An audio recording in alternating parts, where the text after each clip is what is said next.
በቅርቡ በባህር ዳር ከተማ በሚገኘው በሰፈነ ሰላም አካባቢ አዲስ ቅርንጫፍ ለመክፈት በዝግጅት ላይ ስንሆን ይህንንም ቅርንጫፍ በከያኔው ስም ባንካችን እንደሚሰይምለት ለአርቲስት ጌትነት እንየው አቢሲኒያ ባንክ የ5 ሚሊዮን ብር ሽልማት ሸልሞት 5 ሚሊዮን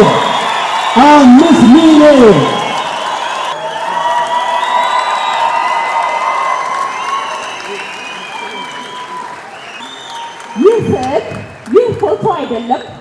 ይህ የአቶ ጌትነት እንየው ስዕል በባንካችን ሰዓሊ በገዛኸኝ ዋጋ የተሳለ ነው። እዚህ ጋር እንደምትመለከቱት አቶ ጌትነት በሕይወት ዘመኑ የሰራቸው ተውኔቶች በሙሉ የተገለጹበት ነው።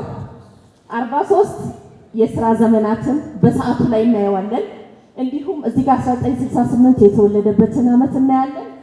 እዚህ ጋር የሰራቸው ተውኔቶቹ ውበትን ፍለጋ፣ ጣይቱ እንዲሁም ሌሎቹ ብዙዎቹ የቴዎድሮስ ራዕይ የተቀመጡበት ነው። የብሔራዊ ቲያትር ምስል አለበት። ገዛኸኝ ዋጋ የሳለው የተጠበበበት ስዕል ነው። በድጋሚ እንኳን አደረሰ። ብሔራዊ ቲያትር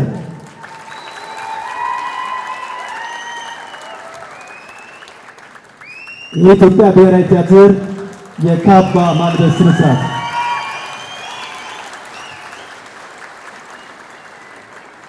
የአበሻ ቢራ ስጦታ BYD መኪና ነው። መኪና ነው። 2025 ዘመናዊ መኪና ነው። ይሄኛው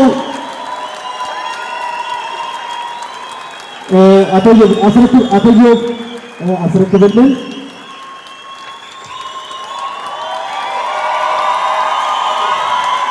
እየሩ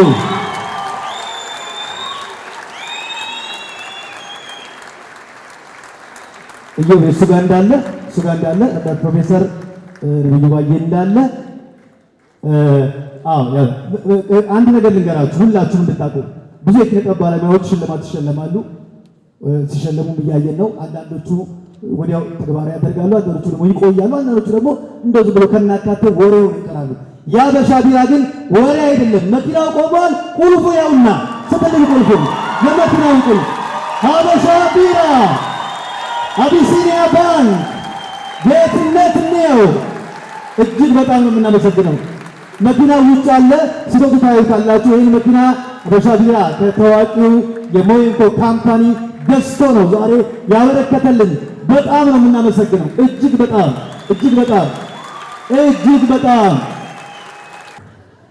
እዚህ የኔ ተማሪ አሁን ሚኒስተር ነው ነብዩ ባዬ አለ። እጅግ በጣም ከማከብራቸው ከማደንቃቸው ሲኒዮሮቼ መካከል ተፈሪ አለሙ አለ። እጅ ነሳለሁ። እንግዲህ ሚኒስትሩም አለ። እኛ የጥበብ ተወካዮች አለ። የኢትዮጵያን ሕዝብ ወክላችሁ ደግሞ እናንተ አላችሁ። ለምን ጌትነትን አንዴ ትንሽ ነገር አይሸልም? ዛሬ ሚኒስትሩ አሉ። ተፈራ ወርቁ ስልክ ቢያነሳልኝ አበባ እንዲያዘጋጅ ልነግረው ነበር። በዚህ ሰዓት ጌትነት እንየው እዚህ ጋር ተንበርክኮ የሚወስዳት ማዕረግ ነበረች የሎሬትነት።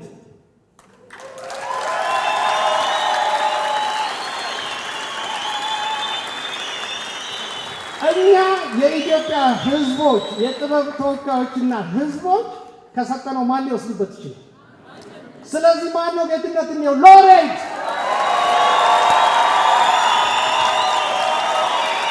ሎሬት ነው ጌትነት እንየው።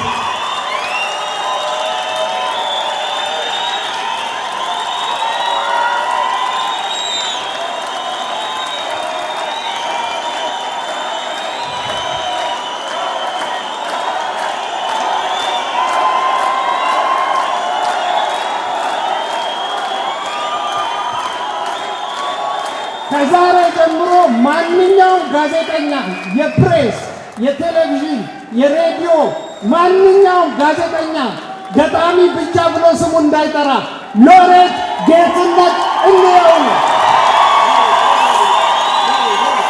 አመሰግናለሁ። እወዳችኋለሁ።